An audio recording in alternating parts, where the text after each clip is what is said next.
So when I was between the ages of 18 and 23, I worked at a local grocery store as a bagger, and eventually worked my way up until I was working in the pharmacy. I have a lot of stories, so if you like this one, I'll tell you more from the different job titles I had. This was when I had just started to upgrade from a bagger and trained to a cashier. While in the process, I took over the custodian job on Sundays and Mondays, while the usual woman had her days off. Everyone seemed to like me, and they even called me Sunshine, because I was told I always had a bright attitude that cheered everyone up when I was around. All the workers from every department knew who I was, and were always happy to see me. It was a crappy job with little pay, but seeing other people happy made it worthwhile to me. To get started on that night, in our grocery store, we also had Starbucks. I didn't have a lot of money, but I'd get water once in a while and chat with the girls that worked there while they made other people's drinks.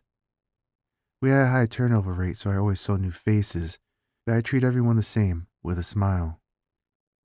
Flash forward to one night when I had just taken all the garbage from the gas station out front and the trash all from around the store. Suddenly I was grabbed by a girl I had never met before, but she had a Starbucks apron on, so I figured she was a new hire. She told me, Dread, I need you to hide me, please. I don't know how she knew my name, but it sounded very urgent, so I pushed open the double doors that led to the back of the store where I was going to dump the trash anyway. It was where we kept overstock, where new pallets came in, and it had a door to the garbage chute for the massive dumpster out back. Is there any way that you can hold on to that trash? She asked me. At this point I was confused and asked her to fill me in. There's this old man out there, and he's been following me. I was taking our trash out when I noticed him coming up behind me. I didn't think much of it at first, but after dumping the trash in the chute, I went to the bathroom and he was still standing there. The look in her eyes has been burned into my head to this day. She was on the brink of tears. Anyway, I helped take her with me to the other side of the store that had a matching set of double doors and checked to see if the coast was clear. She clung onto my right arm for dear life the entire time. I asked her to let go and she nodded at me. I stepped out, and there he was. I'd always noticed him around the store because he wore a green raincoat and a faded red hat that was so old it was practically pink. He looked at me, and I could tell he knew what I was doing, trying to protect a young girl. I backed away into the safety of the back room and told her what I saw. He knew what we were doing, so I let her know, and she held my arm once more. I told her we just needed to continue back to where we had started, and after doing so I grabbed one of the metal poles that we use in case a garbage bag is too full and won't slide down the chute. I called Dante. He was our co-manager at the time, and he's still someone I look up to this day. After a few rings I got him on his personal cell number. He said, Hello. This better be important. Why didn't you just call the front of the store? I told him our situation and he got quiet. Okay, Dread. I need you guys to stay where you are, and I'll see what I can do. He's ex-military, so I knew it would be okay if things got ugly. Eventually, after what felt like an eternity, he came through the doors and explained what happened.